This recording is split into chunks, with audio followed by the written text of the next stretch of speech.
A big inspiration for me as a kid was always taking a look at the newsstands at all the cool famous monsters magazines. There was always these, rad vampires or other monsters on them. And of course there was one particular character that really grabbed me for pretty obvious reasons, and that was Vampirella. And that's sort of stuck with me ever since then. Vampirella is a piece that I think all of the old school heads at Sideshow here were really excited about getting a chance to take a crack at. Vampirella is a classic horror pinup character. We've been wanting to do a product based on her for years and years and years, and finally we're getting a chance to do it. So we've taken on the Vampirella license to explore it in a similar way that the art throughout the last 25, 30 years has, in sort of constantly interpreting her.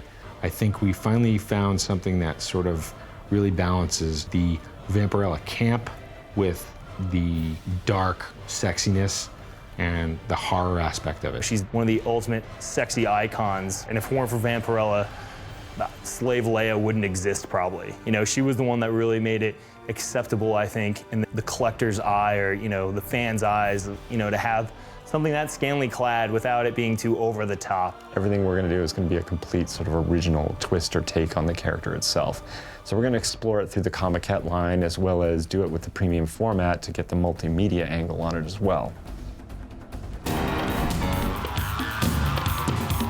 Sometimes there's properties that just jump out at us because they're just fun, and one of those is the Venture Brothers. We're all huge fans of Venture Brothers. It really kind of represents everything I loved as a kid in cartoons, with everything from G.I. Joe, Johnny Quest, Scooby-Doo. Kind of takes it years into the future with this sort of boy adventurer. These adventures they go on just are ludicrous and fun and nostalgic at the same time. It's kind of taking a step out of our normal path where, we usually do Marvel kind of stuff, superhero stuff, or realistic stuff. It's kind of like more of a cartoony content. Go Team Venture! This was a really great little piece of project fodder for us to kind of wrap Comiquette line around, largely because we can draw a lot from the sort of over-the-top presentations of the characters in the form of the actual collectibles themselves as well. So one of the ones that we're starting with is Brock Sampson, who's head and shoulders, literally, the favorite of the design team.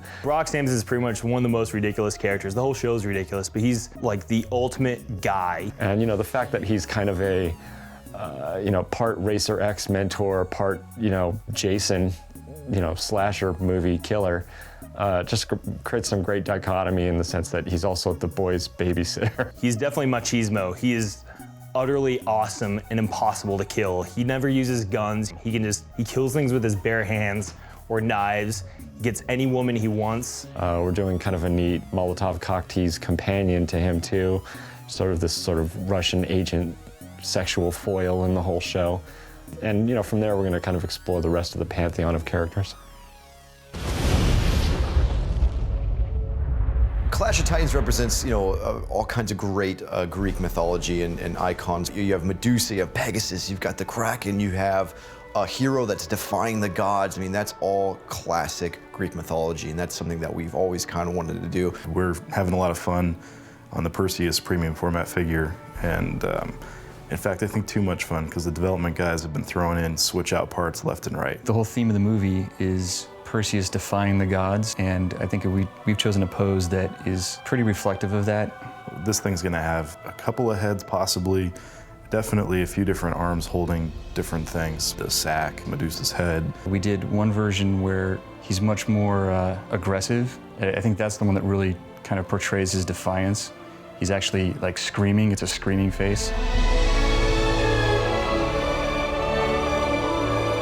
Kind of how the movie rolls. It's just got so many fun things throughout that you gotta be entertained. And on this day, the man, the legend, Kratos, will have his revenge.